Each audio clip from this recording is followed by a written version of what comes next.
Welcome to Shorts Beyond Measure, where fashion, interiors, and psychology get the stylish, savvy, and slightly therapeutic touch. We're Tara West, Caroline Baltz, and Allison Goldberg, a fashion stylist and 2 interior designers who are also trained as psychotherapists. So let's get into what's trending, what's tired, and what's actually worth your time. Because good style and good decisions should never be short-lived.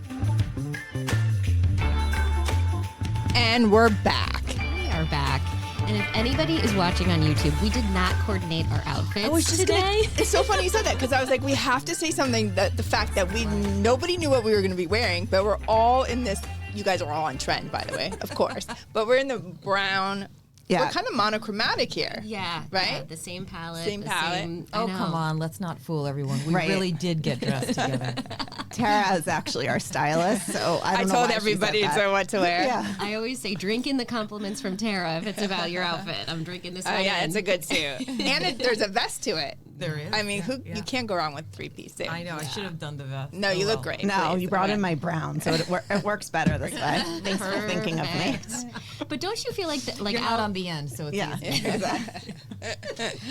I feel like you mentioned universe in the past episode, but like the universe, sometimes the energy that you have, like Allison and I will show up to work meetings and we're in the same outfit. We're like, what? Like again and again. It happens more often than not, and sometimes they're the exact same outfit, and it's actually really embarrassing. People are like, what did you do? That is funny. Yes. That is.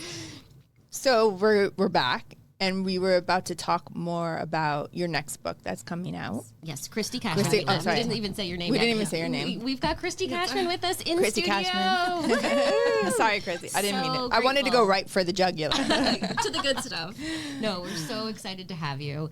And just a broad brush background that you went a little bit deeper in on the last podcast, but is actor, model, author, consultant on movie for her book that's gone into, what's it called, Dave? Operations. It's been Option? optioned, right? Optioned.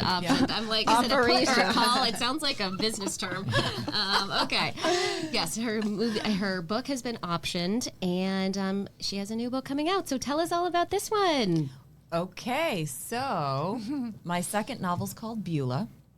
And Beulah is a fictitious town set in the Smoky Mountains in Tennessee. And it's very close to where I grew up. So again, like the other story, I'm writing about a world that I know about. I'm planting the characters in a world that I can describe well. And so I have, confidence about that. I've gotten some really great early reader feedback saying that they love the world, and it's also set in the 80s, and it's in this little town, and this girl who is the protagonist, Barrett Childress Owens is her name, because in the South people like to name their kids 2 last names. Barrett Childress. Why is that? I don't know, but I kind of love it. I know. Yeah, it sounds more important. Yeah. I'm gonna put in a new last name. What should it be? I'm gonna add Cashman. I kind of want to change my name to Barrett Childress Owens. I know. It has a good ring to it. It is a good name. But anyway, her family used to kind of be this prominent family there in this little small town. They're from there. Now they're kind of being pushed out because of the gentrification of the South and wealthy people moving in from New York, Chicago, and other places where they are looking for clean air, clean water, a place with character and that kind of thing. So her family finds themselves sort of being pushed out, and she's now considered kind of a yokel. And not only that, this new girl who from New York City has moved into her old house because their family can't afford their house. That can't feel good. And so she's bullied for being a yokel. She's also she's got a funky eye tooth that comes in way up on her gum, which I think is hilarious. It's hilarious. But I love these details. Yeah, I love that. Like make the Right when you say character. that, you know exactly what this person Right? looks That like. she's always hiding her But anyway, the new girl ends up going missing.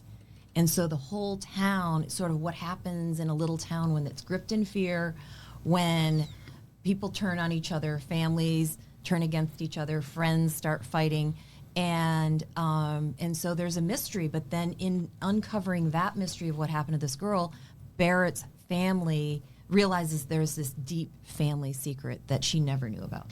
Ooh. When does your book come out? Because I need to read Summer. it. It's coming out in the summer. I don't have a pub date yet, but it's this summer, and I can't believe how quick that's going to happen because I remember from my old book when it felt like it was going to be forever, and I had more than a year to start to get the word out, and now I don't even have a year. So hopefully I learned from my last experience. How long does it take you to write a book? Like, is it? Don't ask me. I'm the wrong person to ask. I mean, Truth About Horses, I would imagine, as your first book, took longer than Beulah. Yeah, I mean, from the time that I actually started writing it and took classes to kind of make myself sit down and do the writing and do the workshops and everything to bring it to a rough draft, that was like 8 years, and then 9 years to publication. Wow. So that's really your baby. I mean, you've put everything into it. I did. I also learned a lot in the process of writing that book, which, yes, it informed me for writing my second book, but not as much as you'd think, because each one has its own set. It's kind of like another child, right? They have their own issues, and I kind of felt again like I was starting from scratch and I didn't know anything. But then I had to remind myself that I did, and basically, you know what? Just made myself do it. Right. Made myself sit down and write. So let's talk about. Did you want to say something? No. Oh, I had a question. sorry. Okay. Sorry, Allison. She's making fun of me already. New best friend. So in a previous podcast, we were talking about work-life balance. Now, if the book takes you 9 years, how did you balance like real life, children? I know you have a grandchild. You wouldn't know it by looking at her, but We saw on social media that you had a grandchild when they were born. We're like, did Christy have a baby? yes. Wait a minute. You did not have a grandchild. Yeah. I'm blown away. Right? Yeah, It's like for real. I had no idea. I'm not going to tell you her age, but when you hear it, you're going to go book a facelift or something. Like I feel so bad I'm about booking myself. it right now. But that's a great question because we were talking about that, and we'd love to know how do you do work-life that? balance. The balance part, I don't know. I never feel like I do it well, so you might not be asking the right person. I think I just tried to make it so that I enjoyed the process, and I don't think anyone necessarily enjoys the process if all they're doing is locking themselves in a room and making themselves do it. And I think part of writing is living. Like you can't experience emotion and get sort of cues for your next stories and ideas if you're locked in a room, in my experience. I mean, all of my ideas come from somehow feeling shitty about something, and That's amazing. and then not feeling like I'm enough, Right. You know, and then having to learn how to feel better and feel like you're enough, and so in the writing process, you have to make sure that yes, you start with a character who doesn't feel like they're enough, and that they, feel like their life is full of shit. And then Time you to have write that book, Tara. And then you have to make it. You have no idea. You're I got hitting it lots right of on the books head. in Right? And be then so the job prolific. as the writer. Then the job as the writer is to make sure they feel even shittier, and that they can't do anything right. And then they turn a corner. And it's like, oh, now I know how to do this. Yeah. Well, we had a guest on previously, Dawn Davis, who's a yoga teacher and psychologist, and she always talks about the you-to-you relationship. And I hear you saying that a lot. Like, I've heard you speak about the book with different events, and I feel like, first of all, you're so self-deprecating, which is so fun. It's so fun to be around people that are so confident. But to say the things that are hard. Not confident. No, but confident to say that you're not confident. It takes a confidence. You own yourself. You own it. And I feel like one thing I've heard you say before was almost even like the you to you relationship, like, yeah, I'm an author. Yeah, I had to round a big turn to get there. Like, it didn't happen overnight at all. I was not thinking like that. I was sort of like hiding from my family even that I was writing a book for a long time, for years. And part of that, the mental gymnastics of breaking through to admitting that I felt like I was an author, was added to my writing process. You know, it's so funny how life affects art and art affects life, and I can definitely agree that during the time of my writing, I was growing. I was trying to grow characters as I was growing as a person, you know, and that's probably why that first book is so special, and probably why it's very special for everyone, is that you learn who you are in that process. Yeah. Do you mind if we talk about the book tour for a minute? Sure. Do you need a stylist? Just kidding. Yeah. Or I should say you will. I'm teasing. No, but she's not. No, I am. You have amazing style. But really, so that's a whole nother part, right? Like, I mean, because I have dressed some people for book tours, but the immense amount of time that you spend then. You wrote this book, which took a lot of time, and then promoting it, it takes time. Oh my gosh, it's so funny. I was actually just talking to my stylist about that. I'm not kidding. I was trying to swoop in. I'm not, but I know she because cannot do this job. but because I'm fascinated, because I have helped people, and you need, and now because of social media, you can't wear the same thing. You can't go out in your terry cloth jumper, or not jumper. Why'd you look at me when whatever. you said that? I don't own a terry cloth jumper. Not terry cloth? No, it's my bath towel. It's very expensive. I don't know why I feel like I can. You can. It's like you're my little sister. I know. I love I it. don't know. Oh, into the mic. Into the mic. I'm giving her what she gave me. You're never going to live that down. Yeah. Wait, where were we? We were talking about. I'll give it right back to you. It's getting Ellie. Bonk. No, we were talking about the book promo. tour. Yeah, how that goes. Okay, so yes, it is interesting because writing the book is only part of it.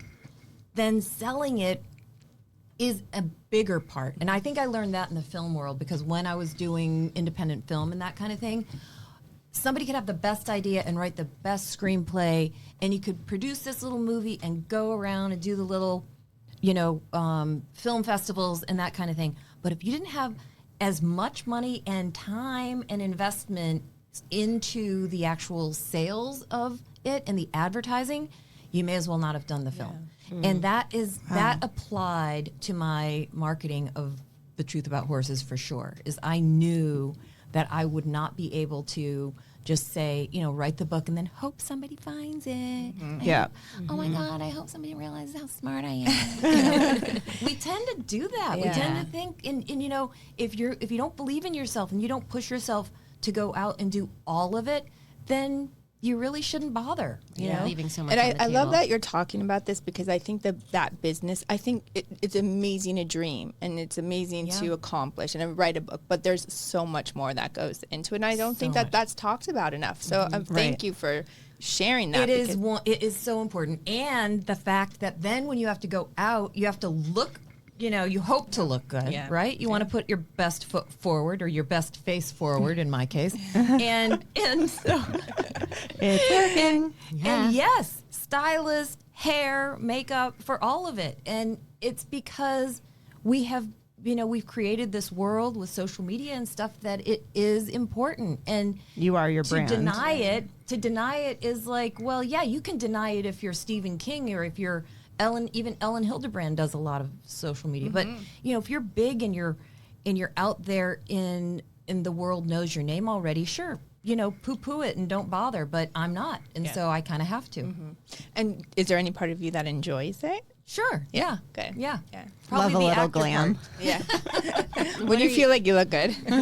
Yep, definitely. It's true. What were you going to say, Dave? You were going to jump in with How something. did you know I was going to jump in? I have actually a couple questions. I'll try to go quick, though.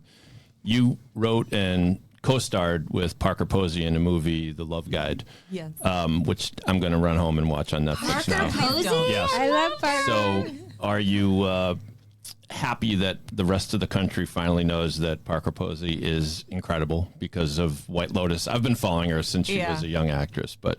Oh, she's so That's so talented. creepy, She's Dave. really, Well, do you expect anything different from me? No, I don't. No, I just kind of presumed you guys were buddies.